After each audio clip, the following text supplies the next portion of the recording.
Bonjour à tous et bienvenue pour une nouvelle vidéo.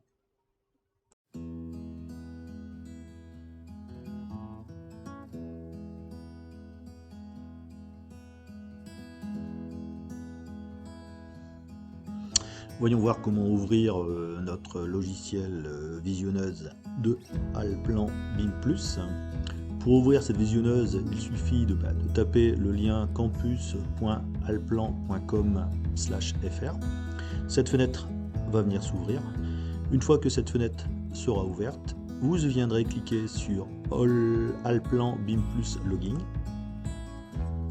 Voilà, ça va s'ouvrir tranquillement. Ensuite, vous irez dans tous vos projets, les maquettes. Vous cliquerez sur maquette. Donc moi j'ai déjà ouvert ma maquette une première fois. Sinon vous venez cliquer sur le petit plus. Vous allez chercher dans votre fichier votre modèle ou votre maquette numérique. En fichier, alors on voit bien que les différents fichiers supportés sont le .skp, SketchUp, les IFC, les zip ou les fichiers Excel. Donc je viens ouvrir ma maquette qui est ma maquette prise en main. Voilà, je viens double-cliquer. Ma maquette va venir s'ouvrir. Donc j'ai bien ma maquette qui est là. Je retrouve dans ma petite barre d'outils située sur la partie basse les différents outils. D'accord, donc j'ai bien l'outil qui est ici, ajouter ou masquer la carte de navigation. Ensuite l'outil créer un problème, etc. Pour savoir à quoi correspond l'icône, il suffit de laisser sa souris un laps de temps sur l'icône pour savoir à quoi correspond cette icône. Voyons voir maintenant comment utiliser la souris. Pour utiliser la souris, lorsque je viens utiliser la molette, je peux soit réaliser un zoom en avant ou un zoom en arrière. Ensuite, lorsque je viens cliquer sur le bouton gauche de la souris, je peux faire pivoter ma maquette autour d'un axe. Lorsque je viens cliquer sur le bouton droit ou sur la molette, je peux déplacer ma maquette dans le même sens.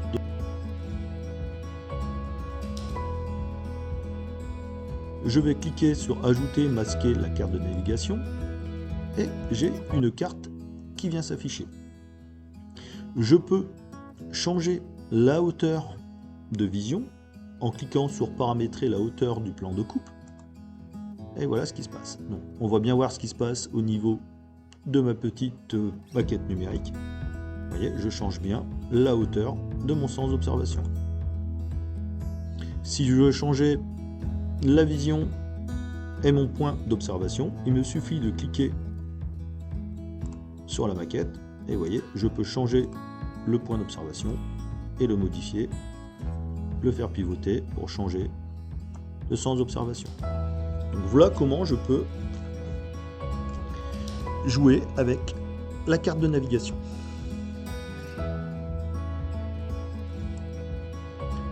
Je peux centrer et réinitialiser la carte de navigation en cliquant sur cette icône.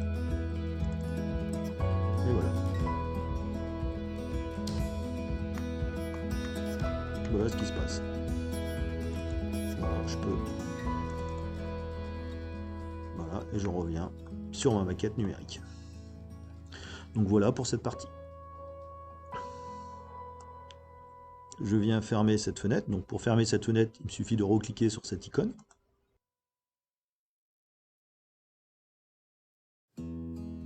Je viens cliquer sur l'icône créer un problème. J'ai une fenêtre sur ma partie droite qui vient s'afficher. Je peux annoter un problème. Exemple, je viens cliquer sur le Velux. Je viens rafraîchir ma fenêtre. Donc là on voit bien, ou alors à l'arrière, voilà, je peux faire comme ceci. Je peux marquer le nom du problème, changer la taille de la fenêtre de toit, changer la taille ou les dimensions, ce sera plus facile, les dimensions de ma fenêtre de toit. Hein, je passe voilà, changer les dimensions de ma fenêtre de toit. Je fais une petite courte description en disant bah voilà, pour permettre un éclairement tel que la réglementation thermique me le prévoit, 1/6 de la surface éclairée. Je précise que les dimensions sont plus petites, donc je veux une fenêtre avec une dimension plus grande. Et je peux soumettre ce problème à une tierce personne. Donc là ici, bon, moi j'ai à chaque fois mon nom qui apparaît, je peux le soumettre et l'envoyer, la publier, la sauvegarder. Donc voilà un petit peu pour tout ce qui concerne cette icône qui est créer un problème.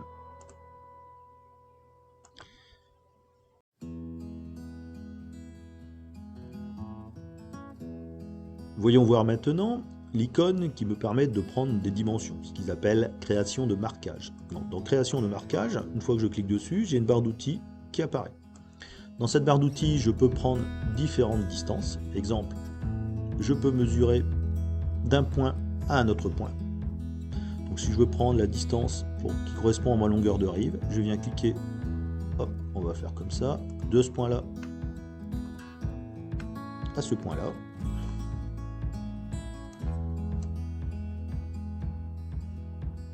Et ça me donnera ma longueur de rive, 5 mètres 0,34. Ce qu'il y a de bien avec cette visionneuse, c'est que vous avez les coordonnées X, Y et Z, ainsi que la valeur angulaire, ici si on a un angle alpha en pourcentage. Donc je sais que j'ai une longueur de rive qui est égale à 5 mètres 34. Voyons voir maintenant si je prends notre exemple avec la longueur d'égout.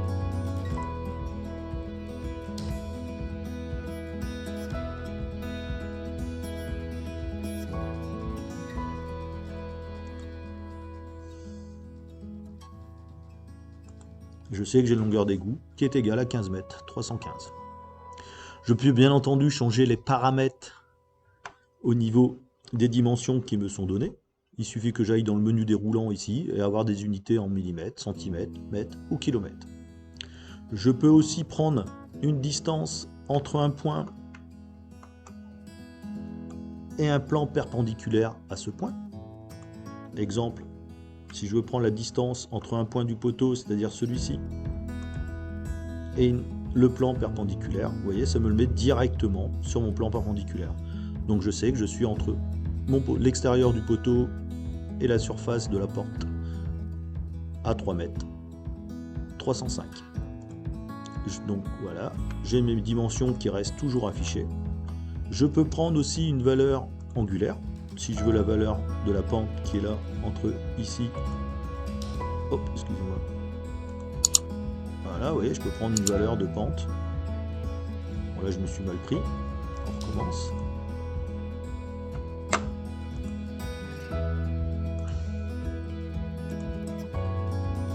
Et voilà, je sais que j'aurai une valeur angulaire de 37,47 degrés.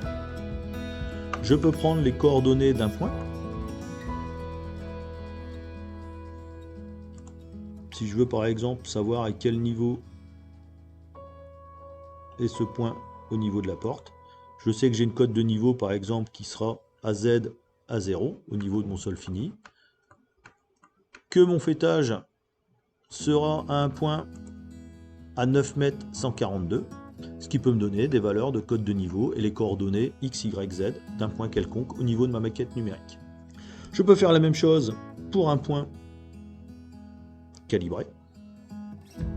Et si je veux enlever les différentes annotations qui me sont données au niveau de la cotation sur ma maquette, il me suffit de faire réinitialiser les mesures. Donc si je fais effacer, j'efface tout. On peut mettre bien entendu des petites, créer des annotations. Donc si je veux créer une annotation pour avoir les propriétés des objets, ça je trouve que c'est très pratique. Si je veux savoir par exemple la porte, voilà, je sais que j'ai une porte d'entrée qui me fera donc 0,93 par 2,10 m. Le poteau, si je clique dessus, je sais que j'aurai un poteau en bois de 20,20. Ça me donne des informations concernant les objets de ma maquette numérique. Je vais prendre la fenêtre de toit, ça me permet d'avoir les dimensions. Donc là, je trouve que c'est très pratique. Donc pareil, si je veux les supprimer, je clique sur la petite croix et ça me supprime les différentes annotations. Je peux écrire du texte. Voilà, je peux créer une annotation de texte au niveau de ma maquette et y changer la couleur. Donc là, ici, je peux faire ça. Je vais ajouter du texte, changer les dimensions du Velux. Je fais OK. Et voilà. J'ai une annotation qui est liée directement à l'élément dont je veux modifier. J'ai aussi le nom de la personne qui a créé cette annotation et la date de cette annotation. Ce qui me permet ensuite d'échanger, de faire du collaboratif avec une tierce personne pour lui donner des problèmes liés à la maquette ou des modifications éventuelles à réaliser. Donc voilà concernant l'icône qui était création de marquage.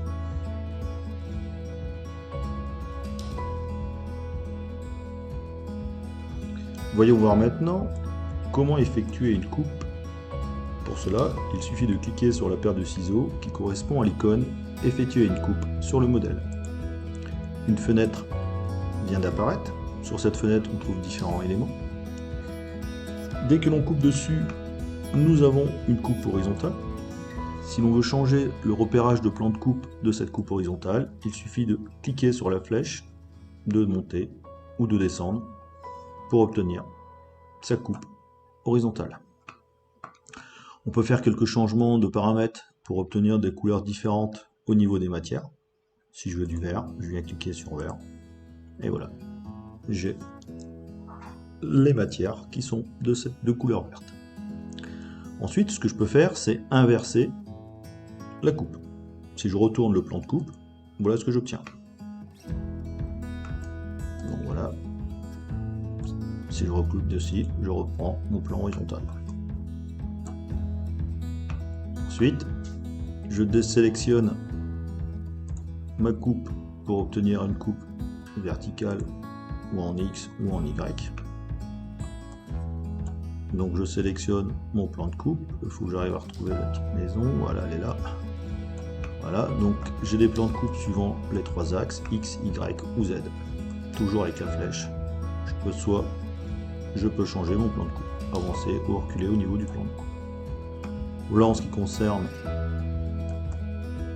les différents plans de coupe. Je peux aussi créer mon propre plan de coupe. Si je veux faire un plan de coupe qui est parallèle au versant de l'apprenti, je me mets sur le versant de l'apprenti et cette fois-ci, je fais une coupe parallèle au versant de l'apprenti. Je m'en mets en coupe horizontale. Voilà ce que j'obtiens concernant les coupes.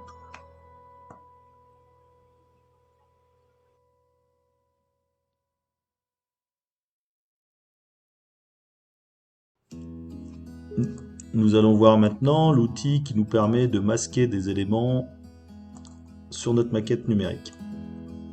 Si je désire masquer la toiture, par exemple, je viens cliquer sur ce petit œil barré, et lorsque je clique sur ma toiture, on voit les éléments de charpente. Si je veux masquer mon appentis, je viens cliquer dessus, et voilà.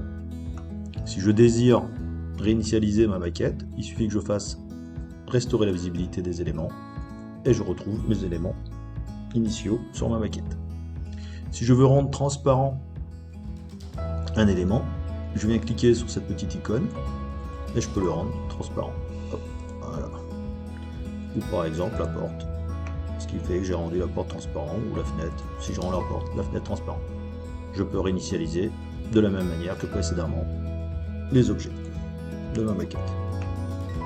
Donc voilà pour cet outil.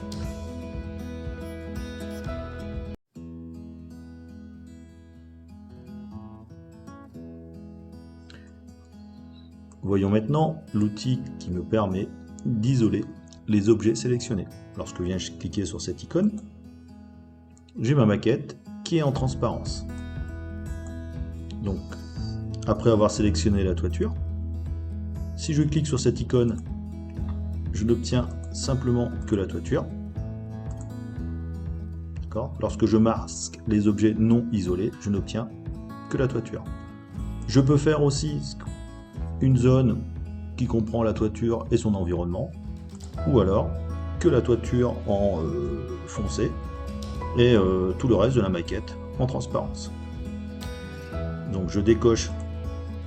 Si je prends par exemple la fenêtre de toit, si je sélectionne ma fenêtre de toit, j'ai une fenêtre qui s'ouvre sur la droite qui me donne différents éléments concernant cet objet. Si je clique sur cette icône, j'ai toute ma maquette qui est en transparence. Si je ne veux voir que mon châssis de toit, je viens cliquer sur cette icône. Si je veux voir le châssis de toit plus son environnement, je clique ici. Et si je veux voir le châssis de toit et tout le reste de la maquette en transparence, voilà ce qu'il suffit de faire. Passons à l'outil suivant.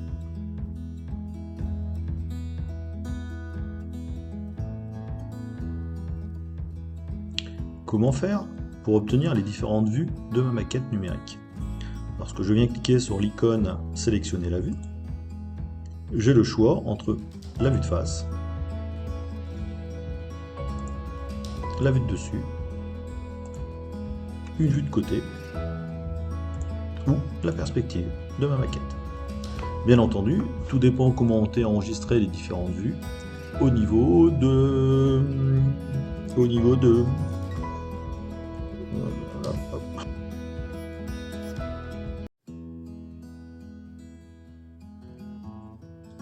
Voyons maintenant le dernier outil qui me permet de réinitialiser ma maquette numérique telle qu'ouverte la première fois.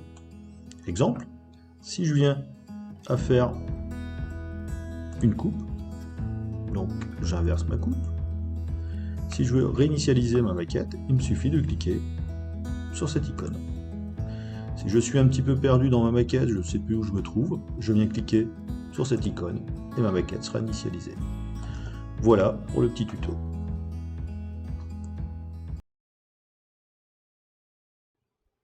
Merci pour votre attention et à bientôt.